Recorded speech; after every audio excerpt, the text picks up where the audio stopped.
Assalamualaikum warahmatullahi wabarakatuh. Alhamdulillah wassalatu wassalamu ala Rasulillah wa ala alihi wa sahbihi wa mawalah wa la hawla wa la quwwata illa billahi wa ba'du. Alhamdulillah di sore ini kita bisa duduk kembali untuk bertalabul ilmi. Salawat dan juga salam tetap kita hadiahkan kepada Rasul kita Nabi besar Muhammad sallallahu alaihi wa ala alihi wasallam.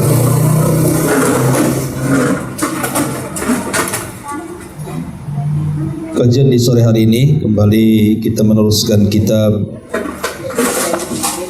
Minhaj al-Firqatin Najiyah wa Ta'ifah al-Mansurah, dan kita masuk pada bagian ke-30, bicara soal nifaq besar dan nifaq kecil. Kita baca dulu bukunya baru kita terangkan. Nifaq besar yaitu menampakkan Islam dengan lisannya, tetapi hati dan jiwanya mengingkarinya.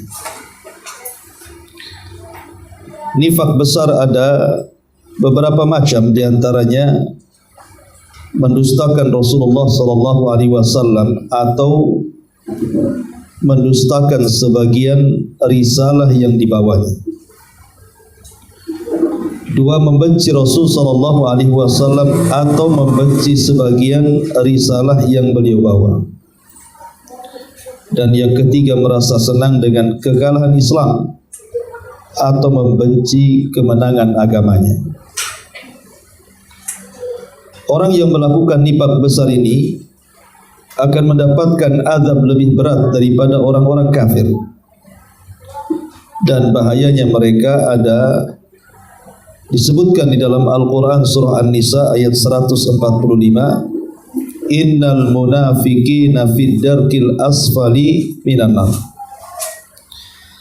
Sesungguhnya orang-orang munafik itu ditempatkan pada tingkatan yang paling bawah di dalam api neraka.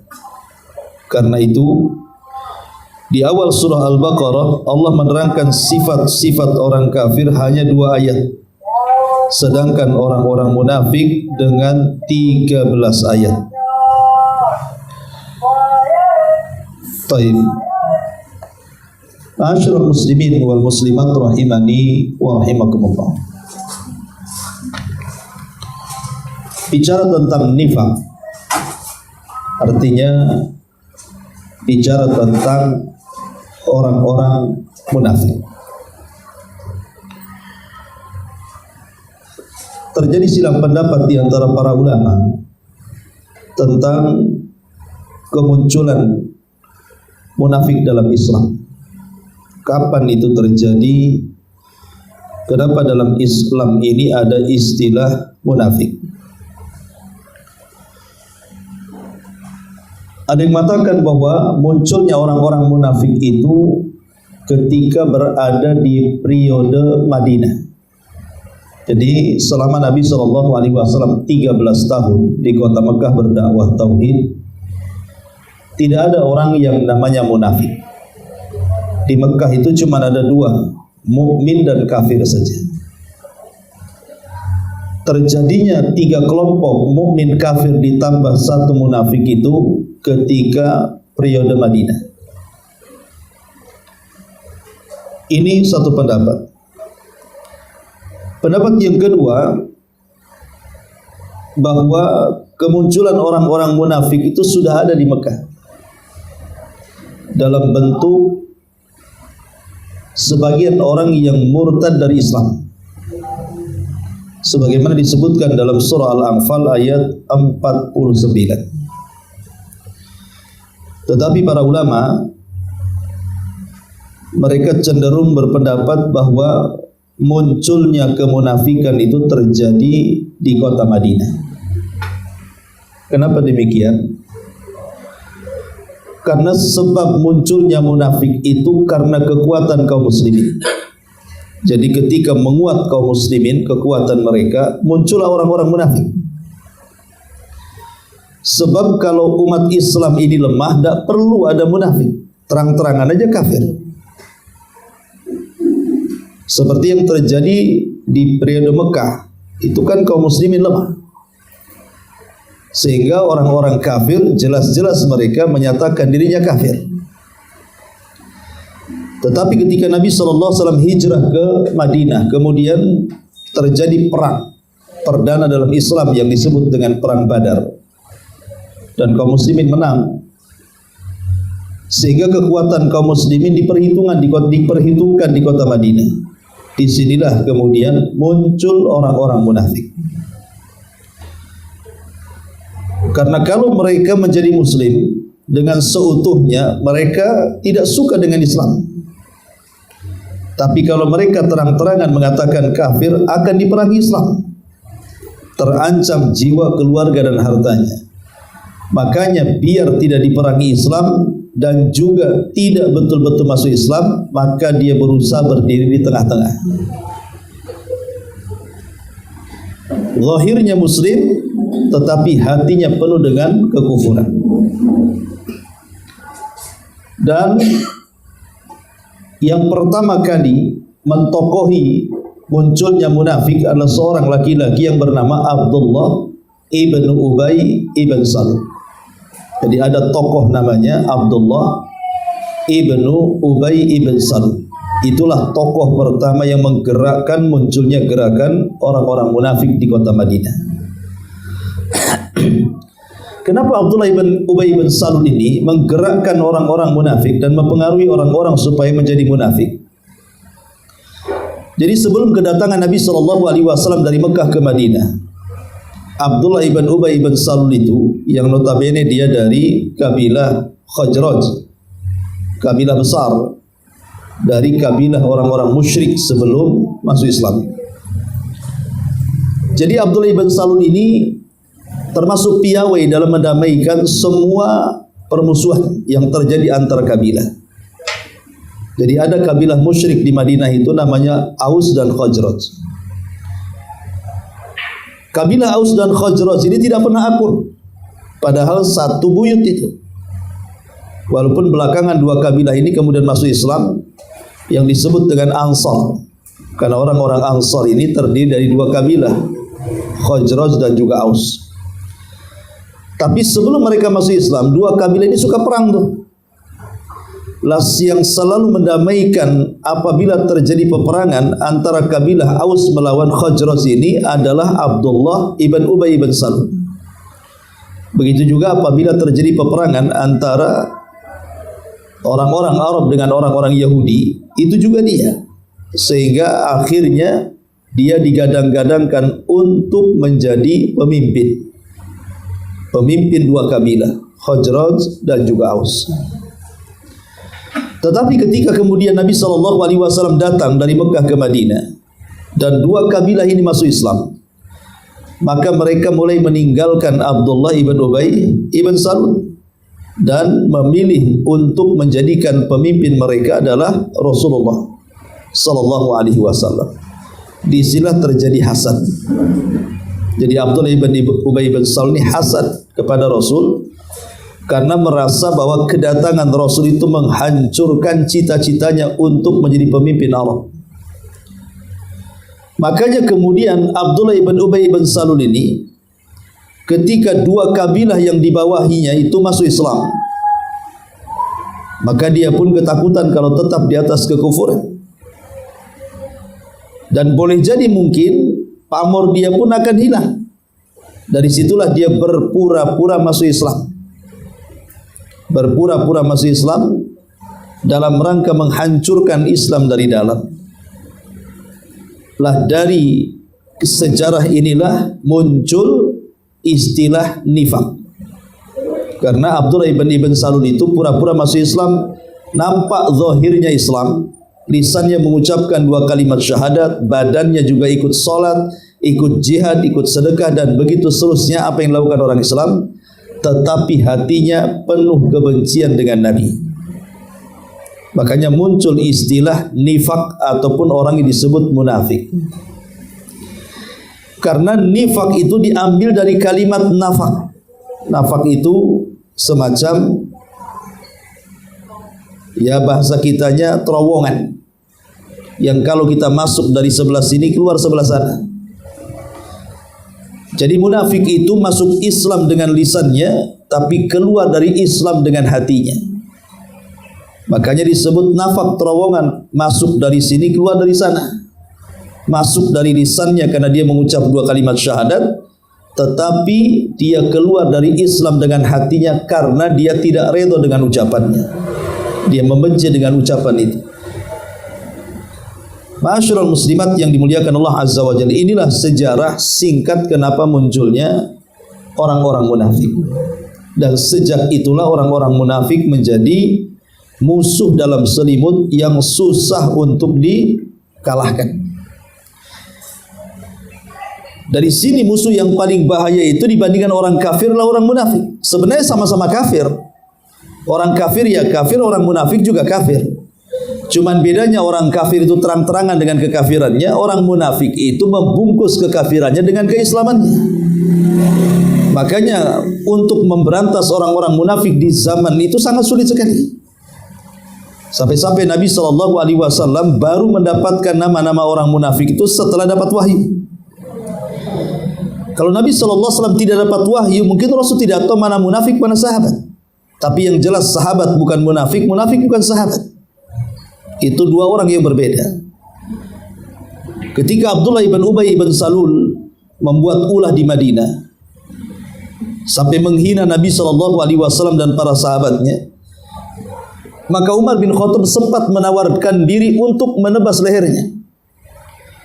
Tapi Nabi SAW melarang Umar dan mengatakan, la ya Umar, la'allan nas yaquluna anna Muhammadan yaqtulu ashabah. Jangan wahai Umar, jangan kau penggal lehernya, karena nanti manusia mengira bahwa Muhammad sudah membunuh salah satu sahabatnya. Karena di zaman itu tidak bisa dibedakan mana sahabat mana munafik. Kalau sampai dibunuh, nanti orang-orang mengira bahwa orang yang masuk Islam dibunuh nabinya. Makanya Rasulullah SAW tidak mengizinkan Umar untuk membantai Abdullah ibn Ubay ibn Salul. Baru setelah perang Tabuk, Allah Subhanahu wa taala turunkan surah At-Taubah. Disitulah Allah membedah siapa-siapa orang-orang munafik. Dan dia memanggil sirrun Nabi, rahasia pemegang rahasia Nabi, namanya Hudzaifah ibnul Yaman. Kemudian mengatakan, ya Hudzaifah, catatlah orang-orang munafik ini. Kemudian disebutkan 1, 2, 3 sampai sekian orang yang Rasul mendapatkan wahyu tentang nama-nama orang munafik itu. Sehingga akhirnya tersebar bahwa nama-nama orang munafik sudah dikantongi oleh Hudzaifah ibnul Yaman.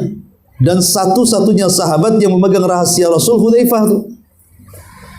Dari sinilah mulai mencekam di tengah-tengah para sahabat. Jangan-jangan nama saya ada di situ. Jangan-jangan nama saya ada di situ. Termasuk Umar, ketakutan. Maka Umar datang kepada Hudzaifah ibnul Yaman radhiyallahu anhu dan mengatakan, ya Hudzaifah, asammanin Nabi sallallahu alaihi wasallam anni munafik. Wahai Hudzaifah, apakah pernah satu hari Nabi menyebut-nyebut aku ini termasuk orang munafik? Kata Hudzaifah, oh aku tidak bisa jawab karena ini rahasia Nabi.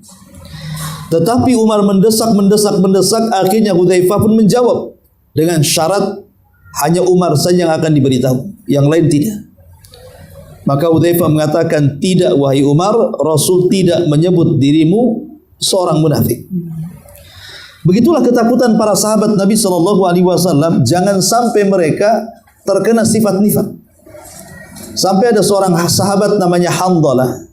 Handalah itu sahabat yang ketika meninggal, mati syahid dalam peperangan, dia belum sempat junub. Karena setelah bergaul dengan istrinya, dia tidak sempat mandi junub, langsung ikut perang. Kemudian mati syahid di peperangan. Maka para malaikat rebutan ruhnya dan ingin membandi besarkan Handalah ini. Handalah ghasilul malaika. Handalah ini satu hari pernah datang kepada Abu Bakar Siddiq radhiyallahu anhu. dan mengatakan, wahai Abu Bakar, saya ingin bertanya. Iya, kata Abu Bakar. Apa pertanyaan? Kata Handalah, begini wahai Abu Bakar. Saya ini kalau hadir di majelis Nabi, mendengarkan Nabi SAW bercerita tentang sorga dan neraka, seolah-olah sorga neraka itu berada di pelupuk mataku. Tetapi kalau aku beranjak dari pengajian Rasul dan lama tidak hadir di majelis Nabi, rasa-rasanya sorga neraka itu hanya dongeng belaka. Kemudian kata Abu Bakar, lalu apa maksudmu wahai Handalah? Maka Handalah mengatakan, pertanyaannya wahai Abu Bakar, apakah saya ini munafik? Apakah saya ini munafik? Kalau hadir di pengajian kayaknya sorga neraka itu betul-betul ada. Kalau sudah sibuk dengan dunia, rasanya sorga itu bagaikan dongeng belaka. Apa saya ini munafik? Maka Abu Bakar Siddiq radhiyallahu mengatakan kepada Handalah, wahai Handalah, apa yang kau rasakan persis dengan apa yang aku rasakan. Bagaimana kalau kita datang kepada Rasul, kita cerita. Maka dua manusia mulia, Handalah dan Abu Bakar, mendatangi Rasul kemudian bertanya, Rasul, begini dan begitu. Bahwa kami ini kalau hadir di majelis ta'limmu, engkau bercerita tentang sorga dan neraka seolah-olah keduanya berada di pelupuk mataku, seolah-olah nyata. Tapi kalau kami beranjak dari tempat pengajianmu, sibuk dengan dunia dan dilarikan dengan dunia, rasa-rasanya sorga dan neraka itu hanya dongeng-dongengan belaka. Apa kami berdua ini munafik? Ya, lihat bagaimana para sahabat ketakutan tuh. Kemudian Nabi SAW memandang Handalah dan mengatakan, la ya Handalah, tidak wahai Handalah, walakin ya Handalata sa'atan sa'ah. Tidak, perasaan yang seperti itu bukan perasaan dari sifat-sifat munafik. Akan tetapi wahai Handalah, walaupun demikian, ingatlah, kalau bisa satu waktu kau hadir di majelis ta'lim, satu waktu engkau pun sibuk mencari dunia. Boleh engkau mencari dunia, tapi jangan lupakan pengajian, gitu maksudnya. Karena kalau orang terus disibukkan dengan dunia, maka lupa sorga nanti. Lupa sorga, lupa neraka. Tapi kalau sekali-kali hadir di majelis ta'lim, itu kan ada siraman rohani, sehingga selalu diingatkan. Begitulah ketakutan para sahabat tentang sifat nifak ini. Ya, makanya kenapa kemudian sifat nifak ini sifat yang sangat ditakuti oleh para ulama dan juga para sahabat Nabi sallallahu alaihi wasallam. Berkata Imam Ibnu Abi Mulaikah, seorang alim, beliau mengatakan, adrabtu 30 min ashabin Nabi sallallahu alaihi wasallam kulluhum yakhafun nifaqa ala nafsi. Aku telah mendapati 30 sahabat Rasul, kata Ibnu Abi Mulaikah, semua khawatir pada dirinya tertimpa sifat kemunafikan. Bahkan Imam Ahmad pernah ditanya, Su'ilal Imam Ahmad, ma taqulu fi man la yakhafu ala nafsihi nifaq.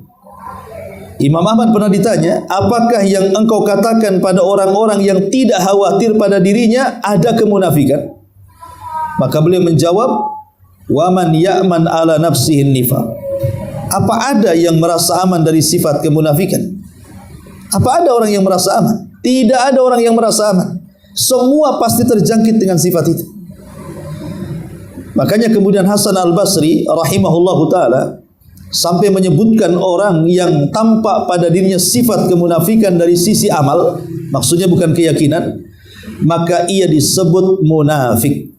Sebagaimana ada perkataan Hudzaifah dalam hal itu, seperti perkataan Asy-Sya'bi, man kadzaba fahuwa munafik. Barang siapa yang berdusta maka dia termasuk munafik. Tentu nanti ada rinciannya kan, karena di sini juga disebutkan munafik itu ada dua macam. Ada munafik besar, ada munafik kecil. Ada nifak akbar, ada nifak asghar. Apa bedanya? Apa yang membedakan dua munafik itu? Yang satu nifak besar, yang satu nifak kecil. Pertama perbedaannya, kalau nifak besar itu menggugurkan seluruh amal. Kalau orang terjatuh kepada nifak besar, maka amalannya akan gugur habis, tidak tersisa. Sedangkan nifak kecil tidak. Ya. Yang kedua, nifak besar ini berhubungan dengan perbedaan antara lahir dan batin. Jadi saya ulangi, nifak besar ini berhubungan dengan perbedaan antara lahir dan batin. Tentu dalam hal akidah ya. Sedangkan nifak kecil berkaitan dengan perbedaan antara lahir dan batin dalam permasalahan amalan. Satu bicara soal akidah, satu bicara soal ibadah. Jadi kalau nifak besar itu bicara keyakinan. Tapi kalau nifak kecil itu bicara amalan. Kalau ngomong berdusta itu nifak kecil. Tapi kalau keyakinan, benci kepada syariat Islam, benci kepada Nabi, itu keyakinan tuh. Itu nifak besar namanya. Ya. Kemudian nifak besar ini menyebabkan pelakunya dikekalkan di neraka kalau dia masuk neraka. Tetapi nifak kecil tidak. Ya. Kemudian nifak besar ini tidak akan muncul dari seorang mukmin. Nifak besar ini muncul dari munafik. Seorang mukmin tidak mungkin melakukan nifak besar. Tapi kalau nifak kecil ya mungkin saja seorang mukmin berdusta, seorang mukmin tidak amanah, seorang mukmin suka berkhianat, mungkin. Ya, tapi kalau nifak besar tidak mungkin seorang mukmin melakukannya. Ma'asyiral muslimat yang dimuliakan Allah Subhanahu wa taala. Jadi umumnya orang yang terserang nifak besar ini tidak akan bertobat. Susah untuk bertobat. Tetapi kalau nifak kecil masihlah memungkinkan dia bertobat kepada Allah Subhanahu wa taala. Dan nifak besar ini masuk dalam kekafiran. Tapi kalau nifak kecil tidak. Nifak kecil ini tidak kafir pelakunya. Ya. Itulah perbedaan antara nifak besar dan juga nifak kecil. Baik, kita akan masuk pada pembahasan. Ya. Di sini pengarang ketika menyebutkan tentang nifak besar dan nifak kecil, kemudian dimulai dengan nifak besar. Beliau mencontohkan beberapa contoh. Pertama, di sini bahwa yang terjangkit nifak besar itu contohnya adalah mendustakan Rasulullah. Mendustakan Rasulullah sallallahu alaihi wasallam. Bahwa dia bukan seorang nabi. Sebagaimana apa yang dikatakan oleh orang-orang musyrik Arab. Ketika Nabi sallallahu alaihi wasallam dakwah ke Taif, baru beberapa hari di Taif, tiba-tiba Rasul dilempari batu. Berlari 1 mil dengan Zaid pembantunya, sampai akhirnya bersembunyi di kebun kurma Mughirah. Lah ketika berjumpa dengan para pembesar Taif, apa kata para pembesar Taif itu?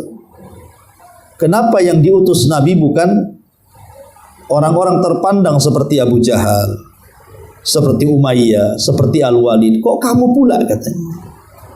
Ini kan mengingkari kenabian namanya kan?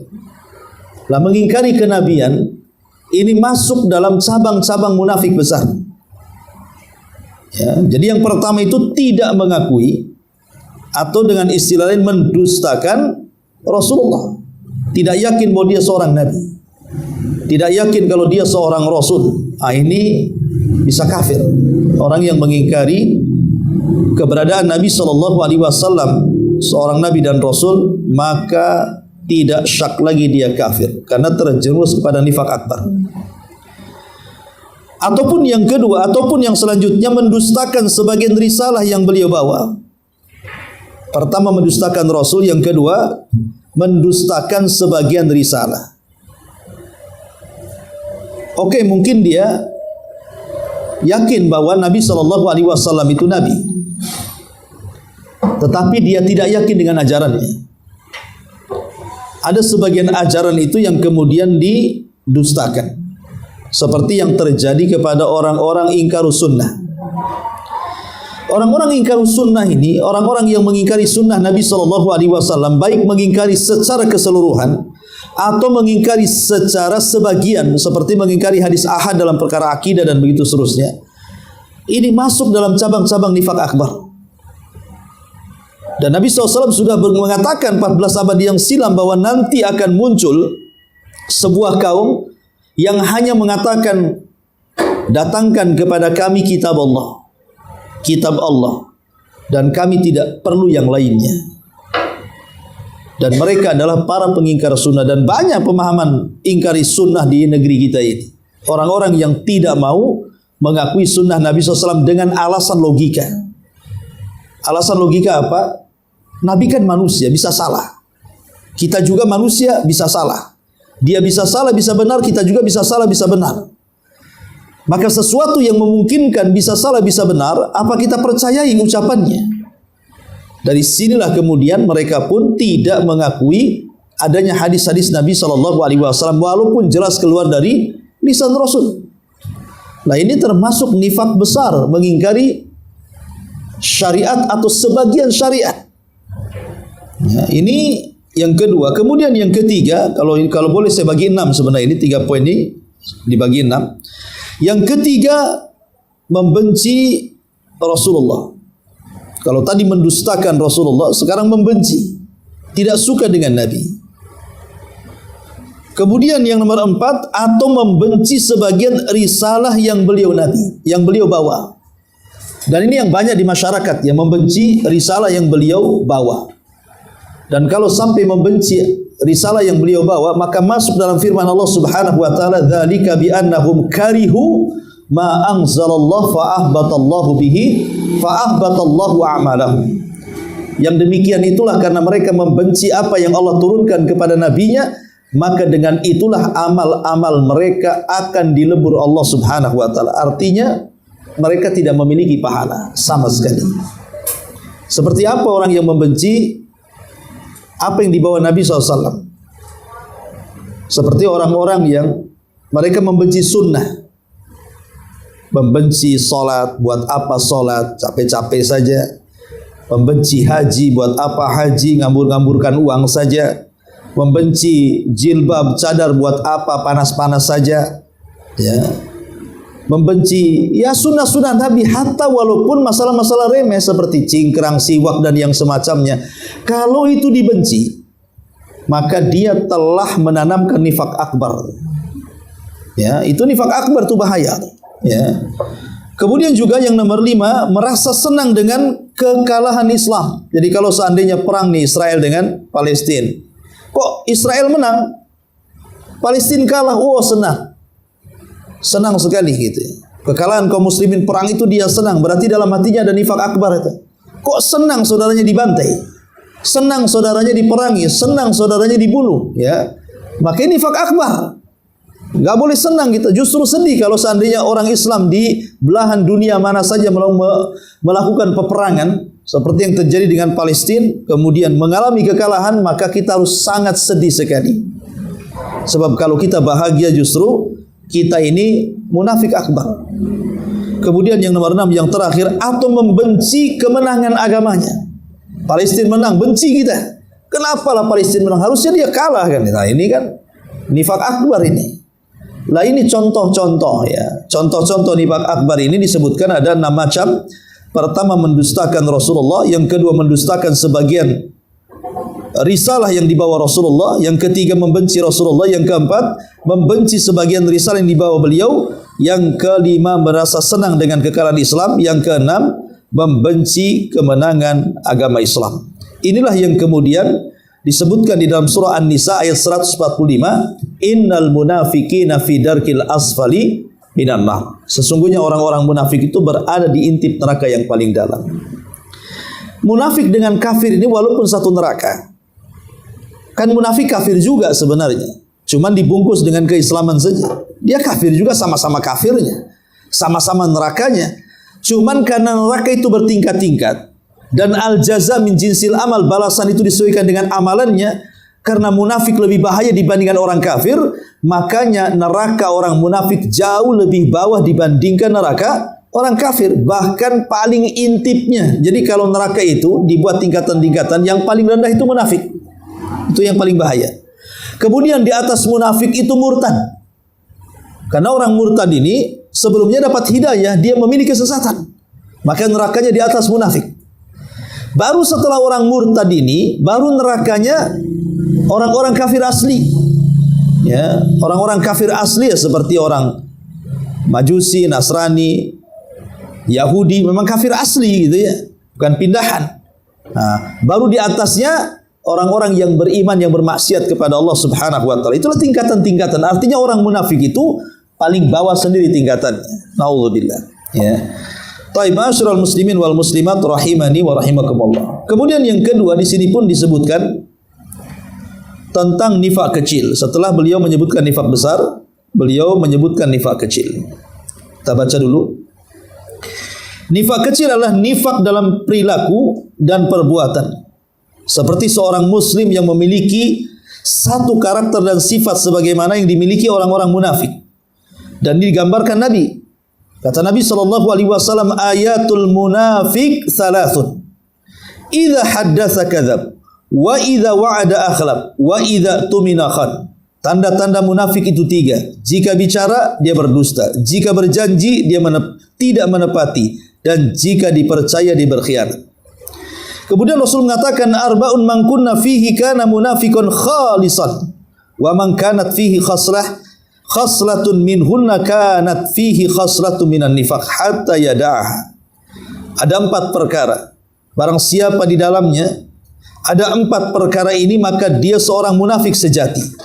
Dan barang siapa yang dirinya ada salah satu dari sifat-sifat itu, maka dia telah memiliki sifat munafik sampai dia meninggalkannya. Kemudian Rasul mengatakan, idza haddatsa kadzab, kalau dia bicara dusta. Wa idza wa'ada akhlaf, kalau dia berjanji tidak pernah menepati janjinya. Wa idza ahada ghadar, apabila dia membuat persetujuan, dia pula yang mengkhianatinya. Wa idza khasama fajar, dan apabila dia bertikai maka dia berbuat keji kepada lawan-lawannya. La ma'asyiral muslimin wal muslimat rahimani wa rahimakumullah. Sekarang masuk pada nifak yang kedua, nifak kecil. Nifak kecil ini tidak menjadikan kafir pelakunya, tetapi dia memiliki sifat dari sifat-sifat munafik. Boleh jadi mungkin fasik saja atau dosa besar.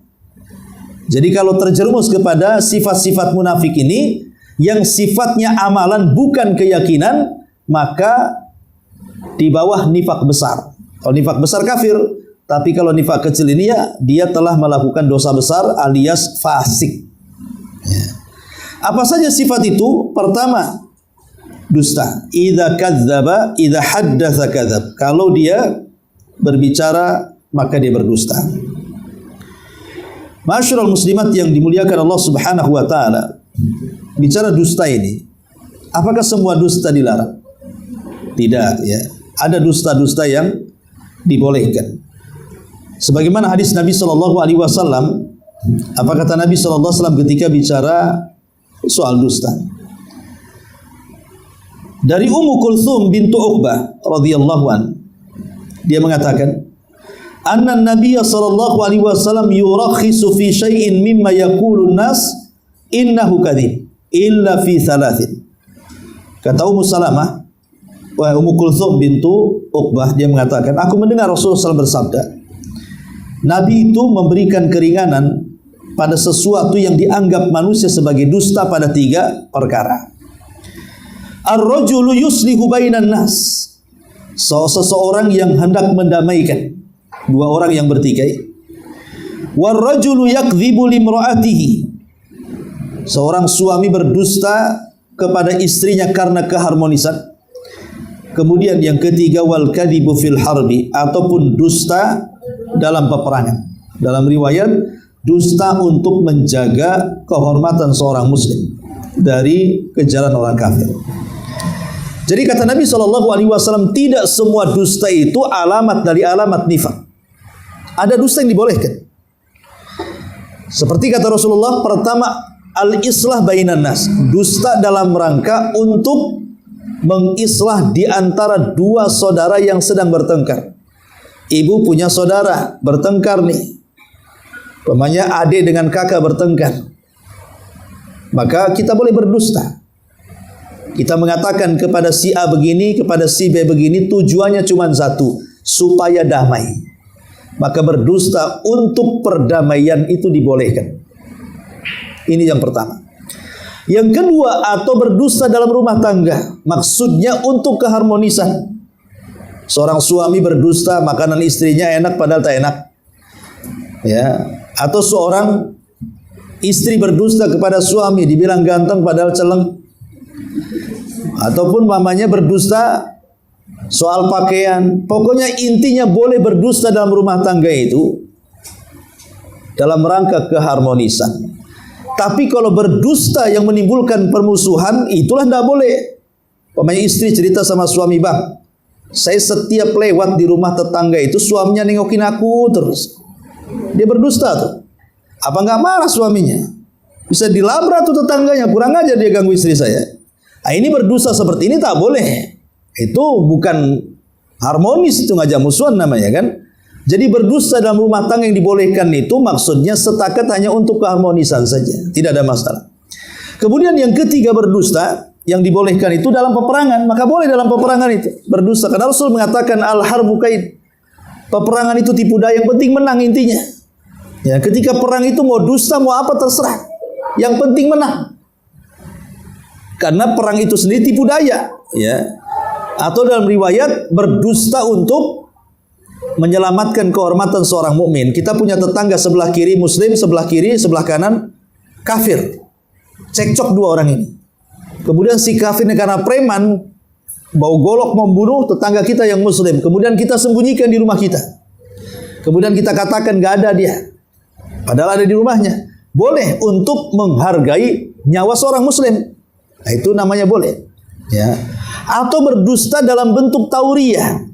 Dibolehkan tauriyah itu seperti contoh di zaman Imam Ahmad. Ketika para ulama ahli sunnah dipaksa untuk menjadi Mu'tazilah. Menjadi Mu'tazilah. Ajaran sesat di zaman itu dan menyelisih akidah ahli sunnah. Kan banyak ulama yang ditangkap pemerintah. Dibunuh. Seperti Muhammad ibn Nuh mati di penjara. Al-Imam Al-Buaiti mati di penjara. Kemudian juga Nuaim ibn Hamad juga mati di penjara. Kecuali Imam Ahmad. Maka dia bertahan karena punya fisik yang kuat, disiksa pun dia tahan. Jadi ulama-ulama yang mereka itu tidak tahan dengan siksaan penguasa, mereka berdusta tapi dalam bentuk tauriyah. Ketika mereka dikatakan, katakan Al-Quran makhluk, mereka mengatakan dengan jarinya Suhuf, Injil, Zabur, Taurat, Quran makhluk. Maksudnya tangannya yang makhluk gitu ya. Tapi dia sebutkan dengan jarinya. Makhluk, padahal ininya maksudnya makhluk gitu ya. Itu namanya tauriyah namanya. Ya. Atau seperti Nabi Ibrahim ketika menghancurkan patung-patung Namrud, kemudian disisakan patung yang paling besar, kemudian palunya dikalungkan di patung yang paling besar. Ditangkaplah Ibrahim oleh Namrud, kemudian diinterogasi, "Ya Ibrahim, a anta fa'alta bi alihatina ya Ibrahim?" Kau ya yang melakukan ini, menghancurkan patung-patung kami? Maka kata Ibrahim dengan jempolnya ini menunjuk patung yang besar. Bal fa'alahu kabiruhum hadza. Bahkan yang melakukannya patung yang besar ini. Maksudnya Ibrahim itu jempolnya yang melakukan, cuman diarahkan ke patung yang besar. Kenapa jempol? Karena memegang sesuatu kalau tanpa jempol itu nggak mungkin kuat. Ini namanya gagang palu. Kita pegang seperti ini mana kuat. Tapi kalau jempolnya main begini pasti kuat. Maksudnya Ibrahim itu jempol saya yang melakukan, cuman diisyaratkan ke patung. Lah itu namanya tauriyah. Nah, tauriyah seperti ini dibolehkan. Ya. Tauriyah namanya. Lah ini namanya dusta. Tapi secara umum yang namanya dusta itu tercela. Orang-orang jahiliyah di atas kejahiliahan mereka. Kalau ada orang yang berdusta, aib di tengah-tengah mereka. Itu orang jahiliyah. Orang jahiliyah tidak suka orang berdusta. Padahal mereka jahiliyah. Ketika Amr ibn As radhiyallahu an berkunjung kepada Musailamah al-Kadzab. Musailamah al-Kadzab itu nabi palsu yang ngaku-ngaku nabi di akhir-akhir hayat Nabi. Lah karena dulunya bertetangga antara Amr ibn As dengan Musailamah al-Kadzab, ya biasalah sama-sama orang kafir saling mengunjungi. Jadi ketika berjumpa Amr bin As ini masih kafir, belum muslim, karena Amr bin As ini kan telat masuk Islam, setelah 20 tahun baru masuk Islam dia. Ditanyalah sama Musailamah al-Kadzab si nabi palsu itu, "Wahai Amr, kau kan tetangga si Muhammad. Kira-kira Jibril yang datang kepada Muhammad itu wahyu yang terakhir yang kau dengar apa tuh bunyinya?" Maka Amr bin As, "Oh iya, saya masih ingat." Kemudian membacakan suratul Fil. Alam tara kaifa fa'ala rabbuka bi ashabil fil. Alam yaj'al kaidahum fi tadlil wa arsala alaihim tayran ababil tarmihim bi hijaratin min sijil faj'alhum ka'asfin ma'kul kata. Inilah yang terakhir ku dengar kata. Kata Musailamah al-Kadzab, demi Allah semalam juga Jibril datang kepada aku katanya. Memberikan wahyu. Wahyunya mirip dengan surat yang kau bawa dari Muhammad itu. Kata Amr bin As itu, sobat sebutkan surat yang kau terima dari Jibril itu. Kemudian dia menyebutkan surah Difda, surah cebong, surah kodok. Ya Difda binta Difda aini niki mata niki fa inna asfaluki fil ma wa alaki fitin katanya. Hei kodok, anak daripada putra kodok, paling tinggi kau di tanah, paling rendah kau di air katanya. Kata Amr bin As, dia sama-sama orang kafir nih. Amr bin As orang kafir, belum masuk Islam. Musailamah al-Kadzdzab si nabi palsu. Apa kata si Amr bin As kepada Musailamah? Wallahi, demi Allah dia mengatakan, inni la a'lamu annaka kadzib. Demi Allah engkau ini seorang pendusta wahai Musailamah. Padahal sama-sama kafir, harusnya kan saling menguatkan kan? Tidak, karena dusta menurut orang-orang jahiliyah itu aib. Kalau di zaman jahiliyah dusta itu aib, ya. Kemudian datang Islam, maka lebih aib lagi. Tapi di zaman sekarang yang kalau dikatakan jahiliyah tak mau, tapi suka dusta kan begitu. Rasanya nggak aib, kayak biasa aja orang berdusta itu. Makanya hati-hati kalau orang terbiasa berdusta, nanti Allah stempel di dahinya kadzab, pendusta. Sebagaimana hadis Rasul sallallahu alaihi wasallam mengatakan, fa innar rajulu yakdzib wa yataharra fil kadzib hatta yuktaba indallahi kadzdzaba. Ketika seseorang itu terus berdusta sampai Allah stempel di jidatnya itu kadzab, memang kau seorang pendusta. Dan kalau Allah yang sudah menstempel, tidak ada yang bisa mencabut stempel itu. Naudzubillah. Maka jangan terbiasa melakukan dusta. Ini yang pertama di antara alamat munafik, idza haddatsa kadzab. Apabila dia berkata-kata dia berdusta. Kemudian yang kedua, kata Nabi sallallahu alaihi wasallam, wa idza hadatsa kadzab wa idza tumina khan. Apabila dia berjanji maka tidak memenuhi janji. Apakah setiap kita berjanji harus dipenuhi? Dan apakah kalau tidak dipenuhi kita berdosa? Dan kapan memenuhi janji itu menjadi wajib? Karena kalau kita di masyarakat ini kan kadang-kadang ya dalam obrolan sehari-hari lah, umpamanya kita ngomong sama kawan, besok antum datang nggak ya? Insya Allah datang. Itu kan janji juga tuh. Rupanya tak datang. Apakah yang seperti ini juga masuk dalam kategori nifak? Kan kadang-kadang kita mudah. Besok datang ya? Iya. Rupanya tak datang. Apa dikatakan terjangkit sifat nifak? Ya.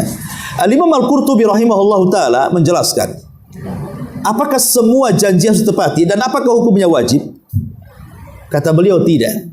Tidak semua janji itu kalau tidak ditepati berdosa ataupun masuk dalam kategori nifak.